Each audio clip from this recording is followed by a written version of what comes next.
como las patógenas, ¿sí? Todas las demás enterobacterias vamos a considerarlas como parte de la flora habitual. Bien, ahora, recordemos que la flora habitual es potencialmente dañina porque se comportan como microorganismos oportunistas. Bien. En este sentido, vamos a poner aquí a Escherichia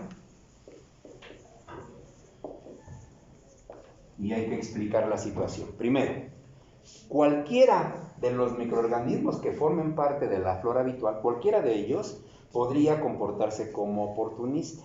Pero resulta que de alguna manera le damos cierta prioridad a Escherichia coli por su número. Es decir, de todas las enterobacterias a nivel intestinal, la que está en mayor concentración es Escherichia coli. Por lo tanto, tiene muchas posibilidades de causar problemas, ya sea a nivel intestinal o ya sea fuera de intestino, es decir, cuando cambia de hábitat y se vuelva un bicho peligroso. Bien, cuando nosotros hablamos de Escherichia coli, normalmente hacemos referencia a que es flora habitual y de entrada a veces resulta difícil contemplarla o tomarla en cuenta como un bicho de importancia.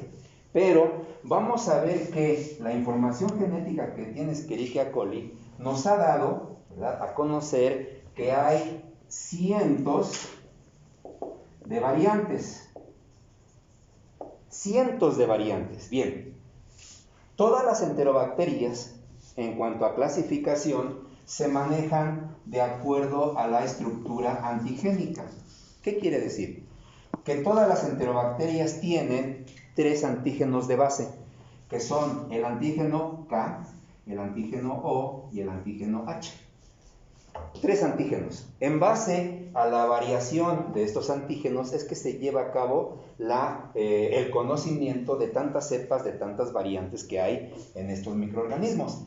Así que el antígeno K corresponde a la cápsula, la mayoría tiene cápsula. Aquellos que no la tengan, pues no tendrán el antígeno K, ¿verdad? Pero tendrán otras características. El antígeno O es el somático, este es el de la pared celular, y corresponde a los lipopolisacáridos propios de los gram negativos. Y el antígeno H es el antígeno flagelar. La mayoría tiene flagelos, la mayoría son móviles. Ahora, las variaciones que haya en estos antígenos es lo que nos lleva a hablar de cientos de variantes, cientos de cepas diferentes de las enterobacterias. Ahora, estamos haciendo referencia a que Escherichia coli tiene importancia. ¿Todavía se alcanza a ver? Cambiamos de marcador. No, sí se ve muy bien. ¿Sí se ve? Sí, sí se ve. No le cambiamos. Yo como que no tengo uñas.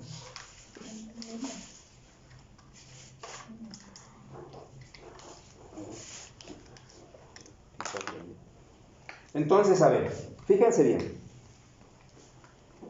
Cuando nosotros nacemos, de inmediato vamos a ser colonizados en diferentes partes de nuestro organismo. Uno de ellos es el tubo digestivo.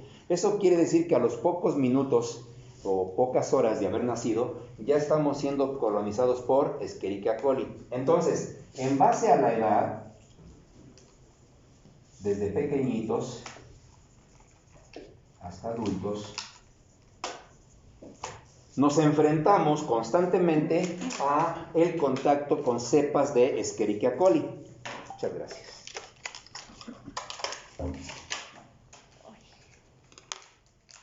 Maestro, Muy bien. perdone por interrumpirlo. Me dicen mis compañeros que si mejor se puede grabar la clase.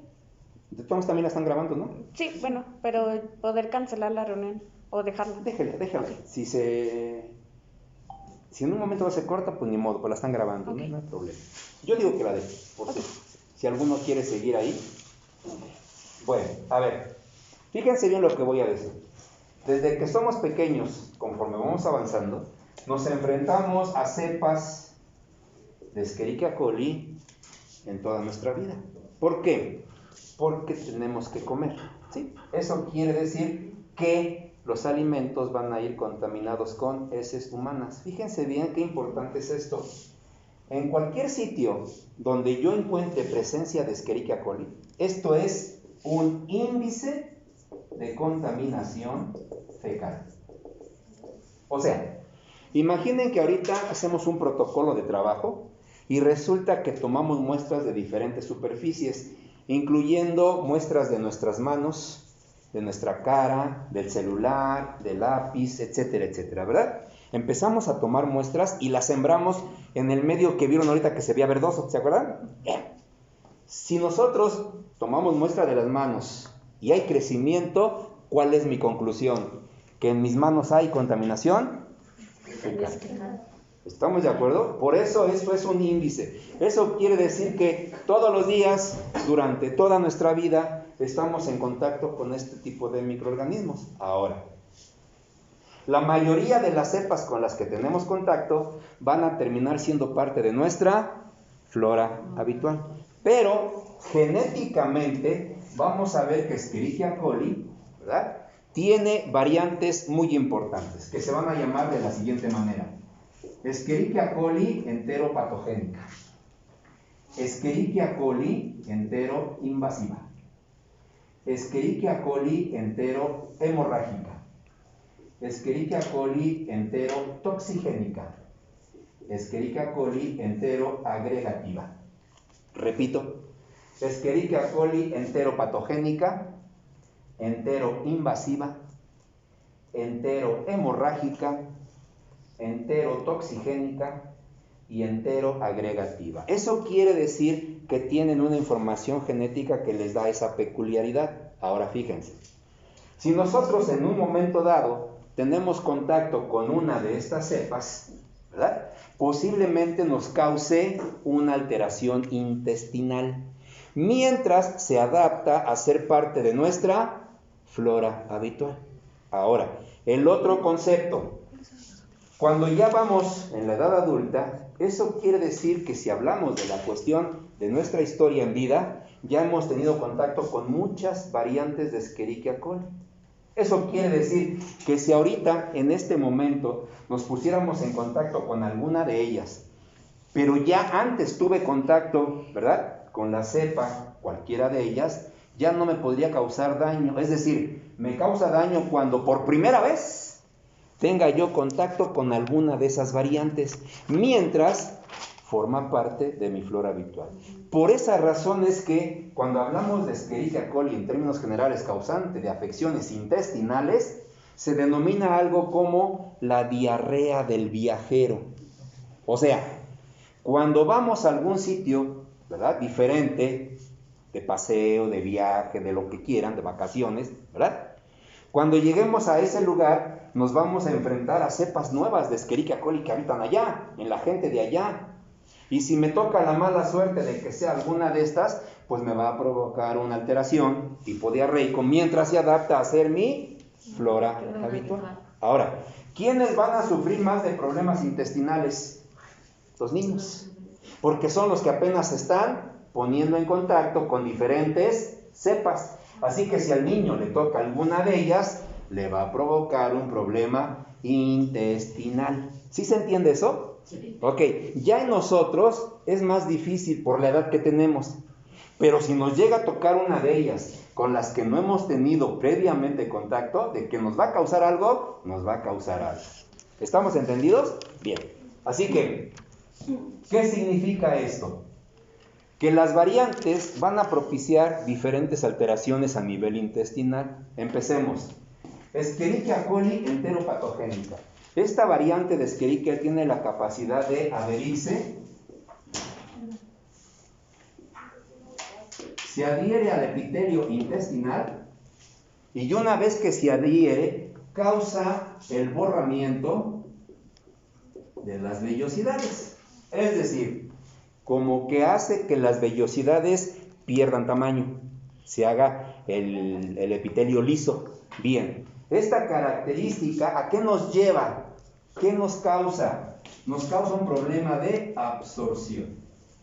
O sea, cuando hablamos de Escherichia coli enteropatogénica, El problema que va a haber es un problema de absorción de nutrientes. No se va a llevar a cabo adecuadamente la absorción, sobre todo de carbohidratos, algunos aminoácidos no se absorben. Y esto va a dar por consecuencia, ya como efecto clínico, que presentemos una diarrea de tipo secretor. Oh, perdone, profe. Una diarrea de tipo secretor. ¿Qué significa esto? Que la materia fecal de una persona que esté sufriendo con un problema de Escherichia coli enteropatogénica va a ser una materia fecal pestilente, va a ser una materia fecal de color un poco verdoso, va a ser una materia fecal brillante y flota fácilmente en el agua. ¿Sí? ¿Qué significa? Que esa materia fecal va acompañada de los nutrientes que no se absorbieron durante el evento clínico. Por eso estamos diciendo que Escherichia coli causa una diarrea de tipo secretor. ¿Sí está bien? Ok. Cuando ya la cepa se adapte, este proceso desaparece y formará parte de nuestra flora habitual. Bien. Escherichia coli enteroinvasiva tiene la capacidad de, se introduce a las células del intestino, esta sí se mete, es decir, va a provocar que se lleve a cabo una endocitosis, después rompe el fagosoma y se reproduce dentro del citoplasma de las células, ¿verdad? Se reproduce y así va a ir invadiendo células cercanas a la que está dañando, por eso se llama enteroinvasiva. Bien. Esta característica de ser enteroinvasiva es muy propia de bichos como Shigella, que vamos a ver ahorita, que tiene esa característica. Y cuando hablamos de invasión celular a nivel intestinal, estamos hablando de cuadros de tipo bicenteriformes. ¿Qué significa? A ver, garabujo. Esta es una vellosidad intestinal, ¿sale? Es un garabujo, para entender. Las bacterias se adhieren y penetran a las células. Entonces, van destruyendo células y van avanzando, van avanzando, van avanzando. Cada vez que invaden célula, la llenan de bacterias, la rompen y la que sigue, la rompen y la que sigue. Eso quiere decir que se van formando aquí pequeños focos de necrosis, ¿ya se fijaron? Destrucción celular. Y van avanzando, avanzando, avanzando. Cuando llegan a la muscular, ya no pueden continuar de frente. No tienen esa capacidad, entonces le dan la vuelta a la lesión. ¿Sí?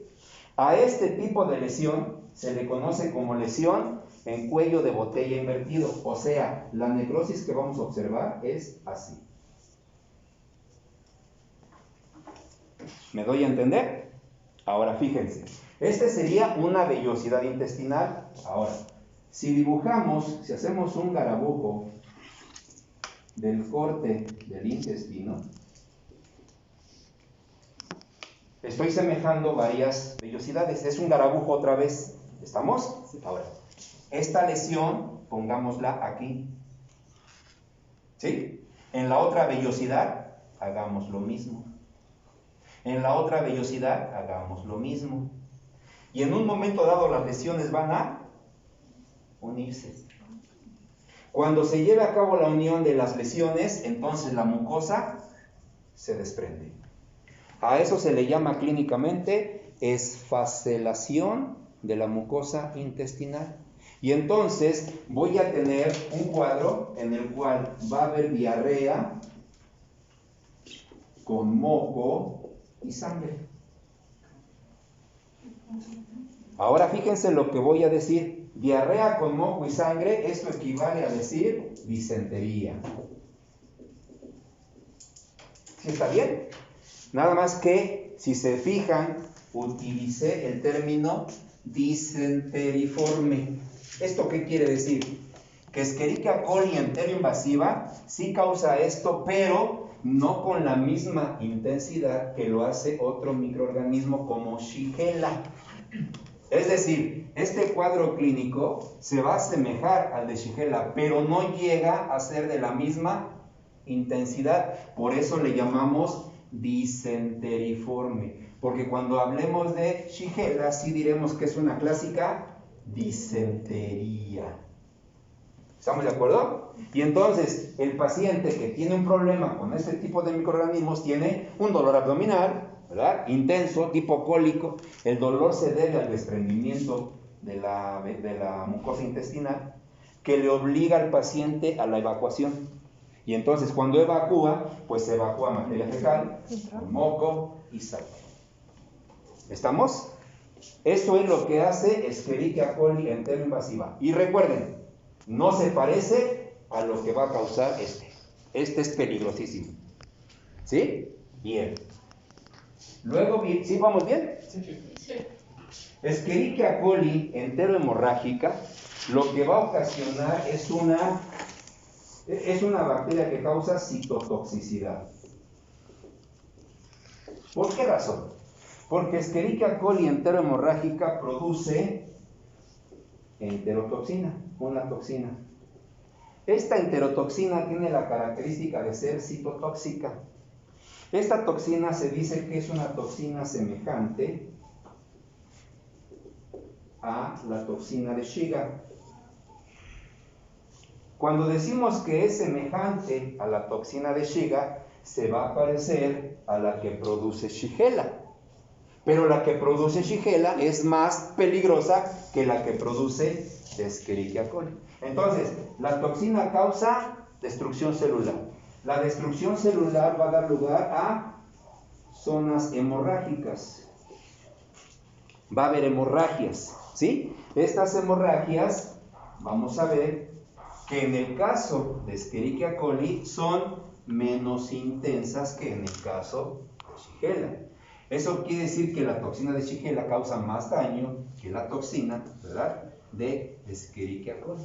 El problema es que cuando se presentan las hemorragias, esto se puede complicar con un problema renal. A nivel renal, ¿qué puede ocasionar? Un síndrome urémico hemolítico.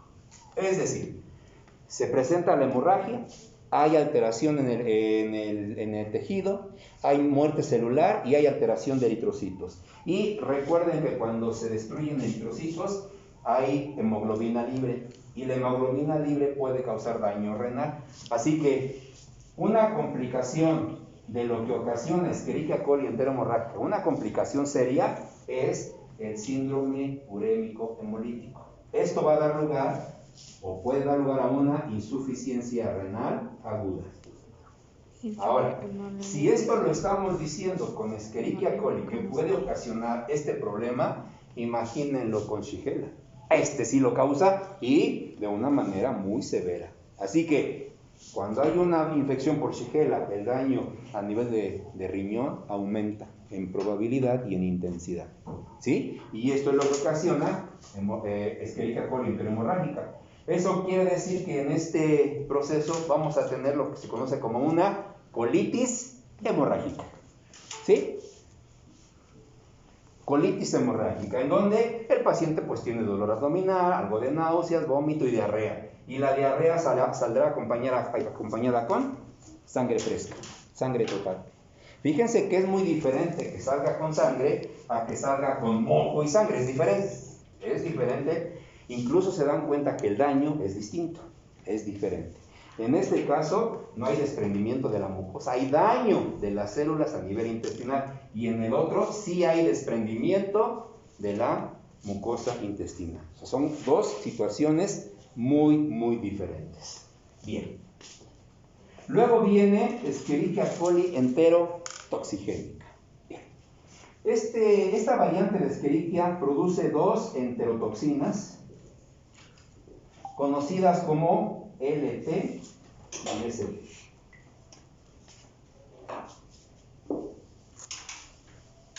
Muy bien. Estos son, ¿verdad?, los microorganismos en los cuales se dice que son los más frecuentes causantes de problemas en el humano y que son, podríamos decir, los que están directamente relacionados con la llamada diarrea del viajero. O sea, cuando hablamos de diarrea del viajero, lo más frecuente es que sea un problema por Escherichia coli enterotoxigénica. Ahora fíjense, ¿por qué las toxinas se llaman LT y ST? Porque una es lábil a la temperatura y la otra es estable a la temperatura. por eso se les llama así. Pero la LT actúa a nivel de la adenilato ciclasa y la ST actúa a nivel de la guanilato ciclasa. Bien. Lo que habíamos dicho un poquito en clase, en línea, es lo siguiente. Las enterotoxinas son polipéptidos que cuando son sintetizados por los microorganismos carecen de acción tóxica. ¿Sí? Es un polipéptido y tiene un puente disulfuro. ¿Se acuerdan que dijimos que este tipo de productos nuestras propias enzimas los activan para que causen daño? Entonces, las enzimas de nuestro organismo, ¿qué hacen con el polipéptido que es cualquiera de estas dos? Lo primero que pasa es romper el puente disulfuro. Entonces, se hace un péptido lineal. ¿Sí está bien? Profe, ¿podrías repetir esa parte, por favor? Sí, a ver, lo dibujo otra vez aquí. Imagine que alguien está en contacto con una variante de este tipo. ¿Sí? Y ahí está. A nivel intestinal, la bacteria tiene información genética para producir las toxinas y las empieza a sintetizar y las libera. ¿Sí? Cuando están las toxinas ya producidas por el microorganismo, no causan daño, no tienen esa capacidad. Nuestras enzimas, sobre todo la tripsina, ¿verdad?, va a actuar sobre ese polipéptido. Y lo primero que hace es romperle el enlace disulfuro. Es lo primero que hace. Eso nos lleva a hablar de un polipéptido lineal. Ya no tiene puente disulfuro. Luego, la misma enzima divide al polipéptido en dos. Una fracción pequeña que le llamamos A y una fracción grande que le llamamos B. Bien. Sobre las células del intestino, la fracción B se adhiere, tiene esa capacidad, se adhiere a un gangliósido, lo que hace que se altere la permeabilidad de la membrana. ¿Sí? Entonces, ¿para qué se altera la permeabilidad? Para que la fracción A penetre al citoplasma del enterocito. O sea, la única estructura que entra a la célula es un pedacito que se llama fracción A.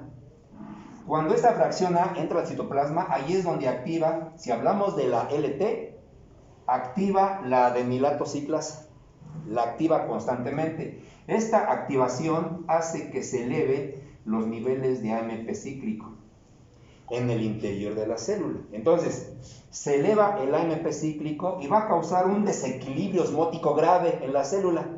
Este desequilibrio hace que salga de la célula agua y electrolitos. Y el mismo desequilibrio impide la reabsorción, sobre todo de sodio y cloruros. O sea, no hay reabsorción, pero sí hay salida de agua y electrolitos. Esto en conjunto lo observamos como una diarrea acuosa. O sea, cuando el paciente evacúa, pura agua, pura agua, pura agua, pura agua. Así que está perdiendo importante cantidad de agua. En cualquiera de estos procesos, y más aquí, ¿verdad?, una complicación también puede ser la deshidratación. Ahora, esto pónganselo a un niño o pónganselo a un adulto. El adulto como que lo soporta más que un niño, ¿verdad? ¿Por qué? Porque la deshidratación puede traer por consecuencia algunas alteraciones extras. ¿Hasta ahí vamos bien? Ahora fíjense, Escherichia coli enterotoxigénica produce dos. Entonces, la LT está actuando en la adenilato ciclasa. La ST va a actuar en la guanilato ciclasa. Y entonces, cuando entra la fracción A de la ST, eleva los niveles de GMP cíclico, agravando el proceso del desequilibrio osmótico. ¿Esto qué significa? Que como son dos toxinas, ¿verdad?, la pérdida de líquidos y electrolitos es mayor. Así que una persona podría en un día evacuar entre 10 y 20 veces, ir al baño. Y cada que va, agua, agua, agua. A pesar de la gravedad que estamos diciendo, esto que está aquí es el mismo fenómeno que vamos a ver en el cólera. Es exactamente lo mismo que pasa en cólera, con una diferencia importante. La toxina del cólera es N veces más potente que estas dos juntas. Eso quiere decir que un paciente con cólera sufre de lo mismo, ¿verdad? Pero un paciente con cólera puede ir al baño en un día casi 50 o 60 veces. Y en cada vez que va al baño pierde o puede perder hasta 1 litro de agua. Eso quiere decir que con cólera una persona puede perder la mitad de su peso de un día para otro, por la deshidratación grave, por el fenómeno que estamos viendo.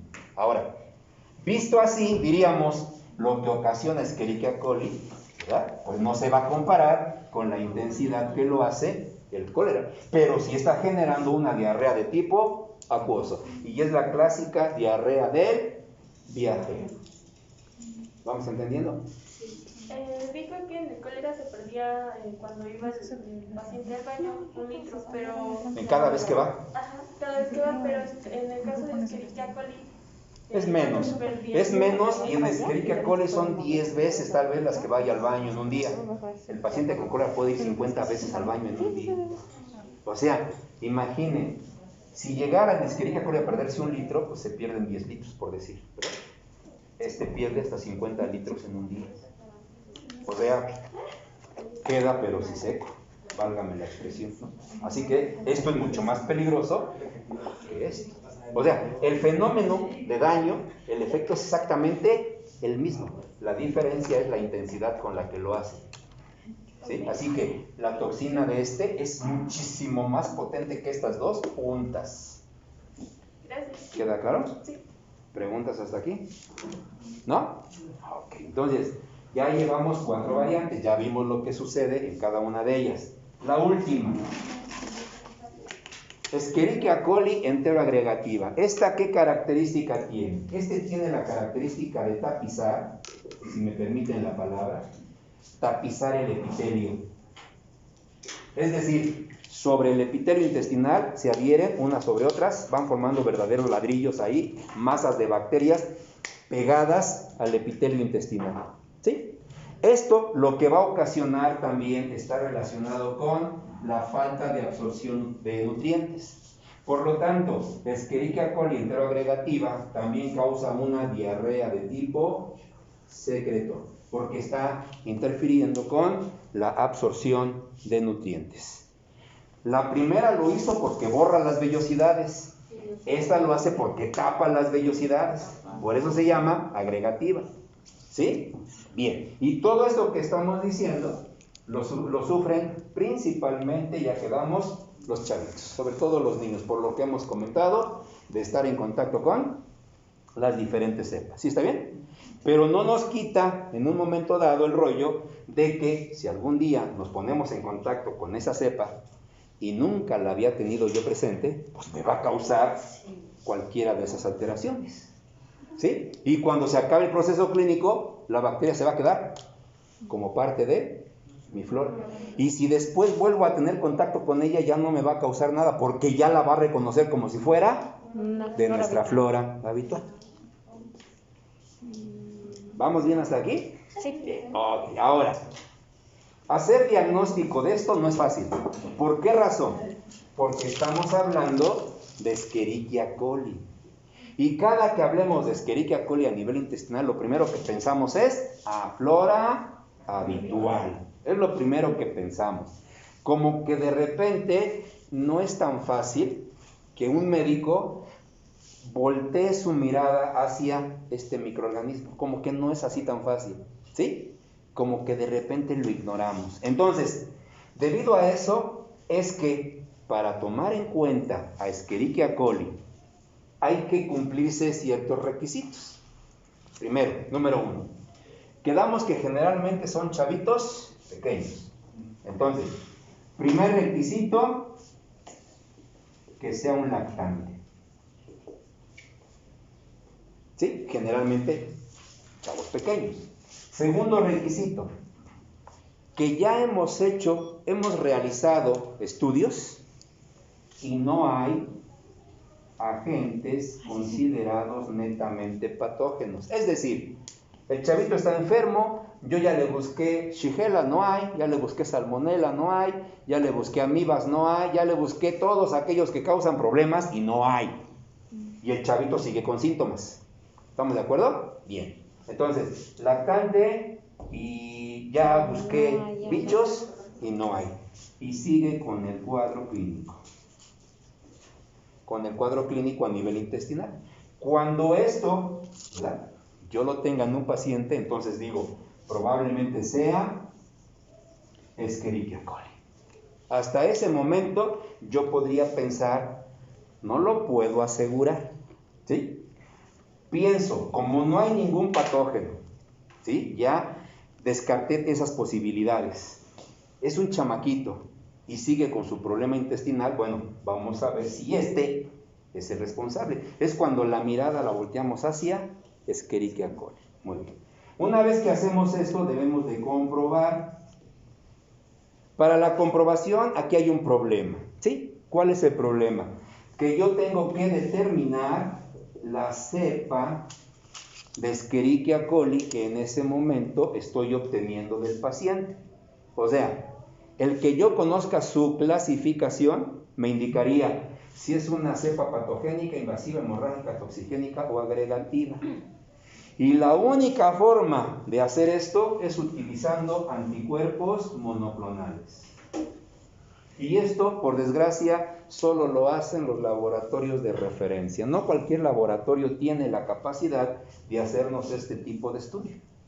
Pero si tenemos la posibilidad de contar con esta ayuda, el laboratorio, al usar los anticuerpos monoclonales, me puede decir, la cepa de Escherichia coli del paciente es tal, me va a dar un código, ¿verdad? Y ese código lo relaciono, ¿verdad?, si es una de estas que estamos comentando. Y con eso estaría yo asegurando el diagnóstico de que en ese chavito el problema que sufre se lo está ocasionando una cepa de Escherichia coli. ¿Cómo dijo, profesor, que se llamaba? Es lo que tengo que hacer es Ajá. tipificar la cepa, Sí. con anticuerpos monoclonales. ¿Sí? Entonces, por ejemplo, que les digan, encontramos la O157H7. Por ejemplo, es un ejemplo que les doy, ¿verdad? Después de todo este estudio, el resultado que obtuvimos es que la cepa en el chavito es O157H7. Cuando ustedes vean esto y vean la tabla, ¿qué les va a decir? Esta cepa es una cepa entero hemorrágica. Entonces el chavito está sufriendo de un problema por esa cepa que le está ocasionando toda esa alteración, toda esa sintomatología. Es decir, ustedes ya van a contar con una tabla de referencia para ver a qué corresponde cada una de las variantes de Escherichia coli. Y ya les dirá si es alguna de estas, para que terminen comprobando el diagnóstico. ¿Sí está bien? Okay. Ahora, se dice en el argot médico que este tipo de procesos como que déjalos que pasen solos, porque es Escherichia coli. Tal vez no dure mucho, tal vez no se complique, tal vez varias cosas. Pero hay médicos que piensan al contrario, no. Como son chamaquitos, mejor le ayudamos con algún tratamiento, un antibiótico, ¿verdad? El problema va a ser que Escherichia coli, por el hábitat que tiene, es un bicho altamente resistente. Pero ya tengo algo ganado, ya tengo la cepa pura, aislada, ya la estoy trabajando. Entonces, ¿qué hago con la cepa? Pues le realizo un antibiograma. Y con el antibiograma yo voy a saber esta cepa con qué antibiótico puede ceder. ¿Sí? Ya que tenemos la lista de antibióticos, el médico elige cuál es el más adecuado para su paciente y a darle tratamiento. Y listo. ¿Quedamos entendidos? Sí. Muy bien.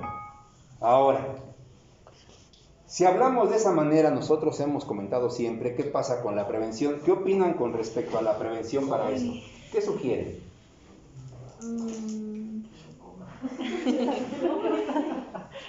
Pues pueden ser varias, por ejemplo... Pero sí, siempre son varias, pero siempre díganme la que consideraríamos la más importante. La higiene. Antes de la higiene. ¿Dónde está la fuente de infección de esto? Desinfección de los alimentos. Antes de eso. Y no todos los alimentos se pueden desinfectar. Antes de eso. A ver, ¿qué dijimos al respecto de la presencia de Escherichia coli en cualquier sitio? Ay, qué bien.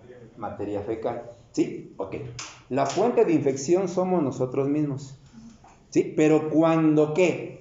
Cuando realizamos qué acciones que no se deben realizar. No se lava las manos. Antes de eso, Tocarse. defecar, no se llama al aire libre, se llama, no sé, así es que esa situación, como la que dice su compañero, se maneja mucho en el argot médico, el fecalismo al aire libre, eso es incorrecto, al aire libre es por acá, o sea, no defeques al aire libre, o sea, como, no, su nombre correcto es evitar el fecalismo al ras del suelo. O sea, no usar sanitarios, no usar letrinas, etcétera, etcétera. Y entonces, se practica el fecalismo al ras del suelo, las materias fecales se secan y el aire distribuye a los microorganismos. Por eso es que donde quiera hay contaminación. Ahora, si estuviéramos en presencial, les hubiera jugado un truco, ¿verdad? Que se hubieran espantado. Ay, no. Cuando hablamos, a ver, ¿qué piensan? Si yo les digo que todo está contaminado con excremento, todo. ¿Qué pensarían de mí? ¿Qué me dirían? ¿Me creen o no me creen? Así como que... Pues no le creería. Como que es difícil, ¿no? ¿Cómo? O sea, ¿cómo voy a traer caca en las manos? No. ¿Cómo voy a traer caca en la cara? No. ¿Cómo? O sea, como que decimos eso no puede ser posible, no puede ser. ¿Sí? Yo decía hace un ratito, si tomamos muestras de diferentes lugares y sembramos, va a crecer Escherichia. Ese es un hecho, va a crecer Escherichia coli. Si hubiéramos estado trabajando normal allá en el laboratorio, en el exudado faríngeo que les hubiéramos practicado a todos, ¿se acuerdan que les dije que si hubiéramos trabajado ahí les comprobaría que la mitad de ustedes portan a Staphylococcus aureus? ¿Se acuerdan? Sí. Entonces, hubiéramos hecho exudado faríngeo a todos. Bien. Y hubiéramos puesto la placa de EMB que vieron ahorita. Pero yo no les digo nada, o sea, yo no les comento nada, ¿saben? Y entonces resulta que una vez que leemos las placas y vemos el crecimiento de bacterias, lo primero que yo les hubiera dicho, a ver, tomen su placa de EMB, en la que vieron ese color verde, ¿se acuerdan? Ahorita. Y yo les pregunto, a ver, ¿quién tuvo crecimiento en placa de EMB? Y todos tienen, ¿no? Entonces, yo, o sea, todos lo dicen de una manera muy... ¿sí?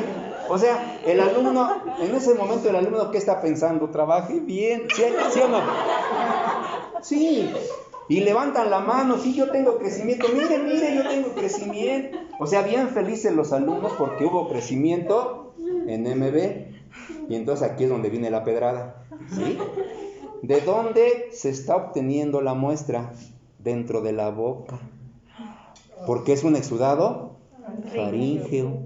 Y entonces, en esa muestra de exudado faríngeo está creciendo en mis medios Escherichia coli. Conclusión. ¿Tengo contaminación? Sí. En la boca por excremento. Y ya no estoy hablando de una mesa, ya no estoy hablando de las manos, ya no estoy hablando del celular. Estoy hablando del interior de nuestra boca. Conclusión, todos los días tenemos contaminación, todos los días comemos. Sí. Vivimos en una área altamente contaminada. Y ahí está. ¿Estamos de acuerdo? Entonces, ahí está la situación de Escherichia coli. Así que, pues hay que tenerle cuidado. Ahora, en donde más vamos a apreciar esto de las medidas preventivas, como decía, higiene. Cuando digan higiene, expliquen a qué se refiere, porque decir higiene, pues entiendo todo, ¿no? Pero hay que decirlo como su compañera. A ver, lávate las manos antes de comer, lávate las manos después de ir. Eso es incorrecto. ¿Ven cómo usan las palabras? Yo al baño me voy a bañar, ¿sí? El baño es para bañarse, es después de ir a defecar. Sí, después de defecar me tengo que lavar las manos. Al manipular los alimentos, antes de manipular alimentos, lávate las manos. Cubre tus alimentos del polvo, cúbrelos de las moscas. En la medida de lo posible no andes comiendo cosas en la calle porque está todo contaminado. O sea, todas estas medidas que son higiene, a fin de cuentas, ¿verdad? Todas ellas tienen que ver con no adquirir enfermedades a nivel intestinal. No nada más para Escherichia, para todos aquellos bichos que me causen daño o una enfermedad intestinal. Tengo que tomar todas esas precauciones. Pero la fuente original en este caso somos nosotros mismos. Entonces, por eso es que nuestra medida preventiva es evitar fecalismo al ras del suelo. ¿Pregunta? Sí, yo quería comentar algo. También la temperatura respecto a la comida, una vez que ya hicimos nuestra preparación de los alimentos, no es como llevarla directamente a que te lo coma su familia. Mucha gente lo hace así, pero no debes de guardar reposo en el refrigerador porque si no es propensa a que tu comida se contagie, aunque apenas la estés haciendo. Pero además hay otra cosa. Si ya usted habla de cocción, la elevación de la temperatura mata a los bichos. Eso es una realidad. Pero hay muchos alimentos que se comen crudos. Un alimento peligroso de lo que estamos diciendo es la lechuga. La lechuga es peligrosísima en este sentido, ¿sí? ¿Por qué? Porque es un vegetal que fácilmente se contamina, fácilmente. Aquí viene una situación de que hay que lavar adecuadamente las lechugas, porque la lechuga generalmente se come cruda. Y el problema, otra vez, problema de educación y todo lo que hemos dicho, no sabemos lavar lechuga, no se sabe. Y entonces creemos que estamos lavando. Alguien habló de desinfección, o sea, usar las gotitas esas que luego se le ponen a ciertos alimentos, que dice que mata el 99% de bichos, que dice eso, ¿no? Sí, Pero no dice 100. Ya lo hemos comentado. ¿Cuáles son los que sobreviven? Pues los que son peligrosos, los que tienen información genética para soportar cosas como esa.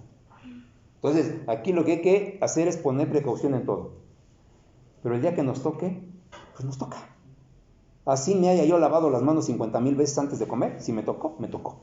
Así de fácil. Ahora, entre más yo me arriesgue, entre más esté en factores de riesgo, más probabilidad de que tenga una situación de estas.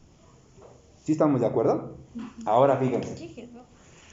Estamos viendo la importancia que tiene a nivel intestinal, hasta cierto punto limitado. A Escherichia coli le vamos a dar importancia cuando se vaya a otro lugar. Y ese otro lugar es vías ¿Aéreas? urinarias. Se puede ir a cualquier sitio, pero en México el 95% de las infecciones de vías urinarias las causa Escherichia coli. Y podemos decir así categóricamente, prácticamente todos son del sexo femenino. Y esto no tiene más nada que la cuestión anatómica. Es decir, una mala práctica del aseo después de la defecación, y así es el problema, ¿sí? Y de ahí viene la contaminación y la posibilidad de que se presenten infecciones de vías urinarias. El otro 5% es de los otros microorganismos que habíamos dicho, que forman parte de la flora habitual del intestino, pero que están en menor número. Por eso es que principalmente hablamos de Escherichia coli. Muy bien. Ahora, cuando hablamos de una infección de vías urinarias, ya estamos entendiendo que el bicho está cambiando de hábitat. Ya en vías urinarias ya es otra cosa. Entonces, Escherichia coli en vías urinarias causa inflamaciones. Puede causar una cistitis, una pielonefritis, etcétera, etcétera. Son inflamaciones, ¿verdad? Esto genera dolor, una disuria, dolor al orinar, ¿verdad? Puede haber nicturia, puede haber poliuria, ¿sí? Está la disuria, que es el dolor. ¿Estamos de acuerdo? Entonces, ya tenemos un problema de una infección en las vías urinarias. Bien, ahora, lo que hay que hacer con esto es un buen diagnóstico. ¿Por qué? Por lo siguiente.